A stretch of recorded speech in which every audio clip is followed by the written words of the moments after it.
This channel does not promote any violent, harmful, or illegal activities. All content provided by this channel is meant for an educational purpose only. পুলিশের হাল হয়ে গেছে কি পুলিশের গাড়ি থেকে ক্রিমিনালকে ছিনতাই করে গুলি মেরে নিয়ে চলে যাচ্ছে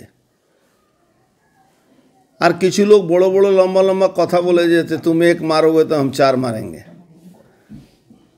ওই বাংলাদেশের ক্রিমিনালদেরকে ক্রিমিনালরা ভরে গেছে, জিহাদিরা ভরে গেছে। বারবার আমরা বলছি পুলিশের রাজনীতিকরণ হয়ে গেছে। পুলিশ যে অবস্থায় আছে, পশ্চিমবাংলা পুলিশ দলদাস হয়ে গেছে, চটিচাটা পুলিশ হয়ে গেছে। তারা অ্যাকচুয়ালি অ্যাডমিনিস্ট্রেশনে কাজ করছে না, প্রশাসনে কাজ করছে না। তারা নিজের নেত্রীকে খুশি রাখার চেষ্টা করছে। এখন তো পুলিশটাই এক পার্টি হয়ে গেছে, তৃণমূল কংগ্রেসের একটা উইংস হয়ে গেছে। অল ইন্ডিয়া এই পার্টিটা তো অল ইন্ডিয়া পার্টি আর নয়, কিন্তু পশ্চিমবঙ্গ পুলিশ তৃণমূল কংগ্রেসের পশ্চিমবঙ্গ পুলিশ একটা হয়ে গেছে। এই পুলিশ এর দায়িত্ব নিয়ে মমতা ব্যানার্জি পশ্চিমবাংলাকে সর্বনাশ করছে।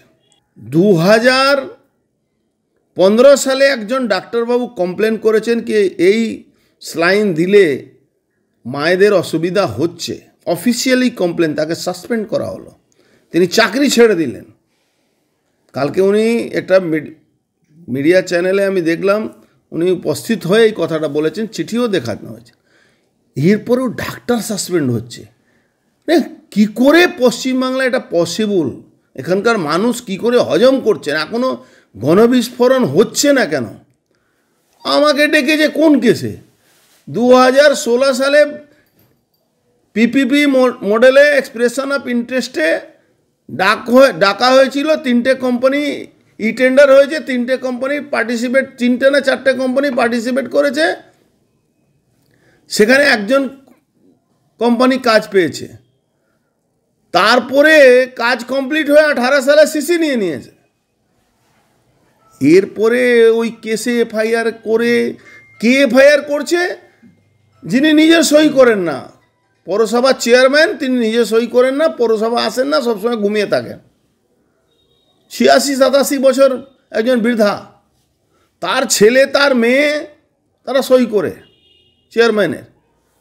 এই সরকার চলছে কি করে? এটাই একটা বড় ব্যাপার। আরও একটা কথা বলছি, এই কেসে আরও মুখ থবড়ে পড়বে। জমিটাই পৌরসভার নয়।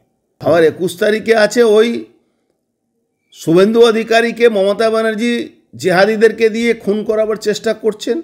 এই বক্তব্য জন্যে আমার নামে এফআইআর করেছে। একটা চোর এখানে আছে একজন, তার ইনস্ট্রাকশানে এইসব চলছে।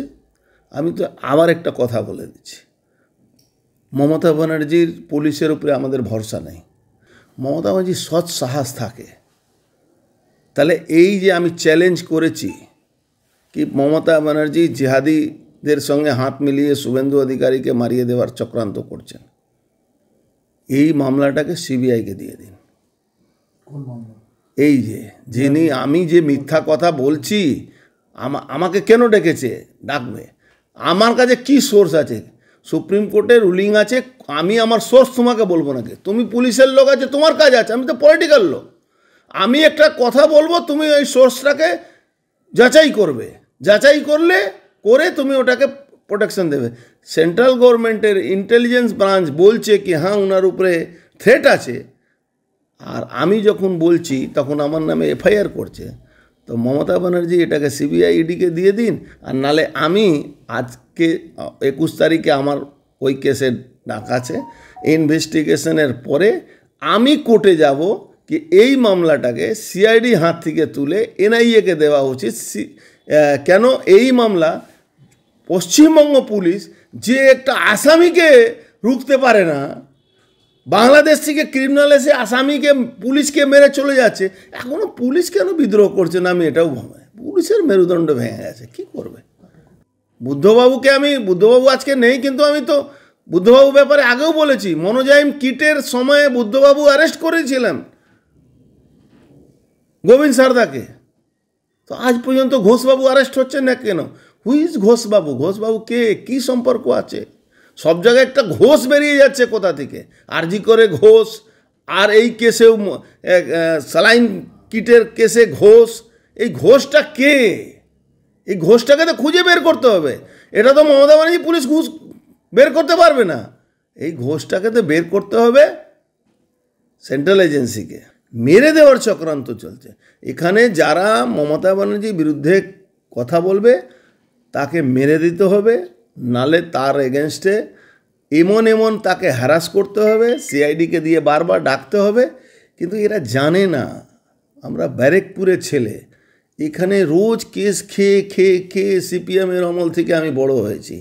মমতা ব্যানার্জিকে আমি চ্যালেঞ্জ করছি 365 দিনে 365টা মামলা করুক, আমার কিচ্ছু যায় না। আমার প্রেশার 80 নিচে, উপরে 120 থাকবে, ওর থেকে কিছু চ্যালেঞ্জ থাকলো।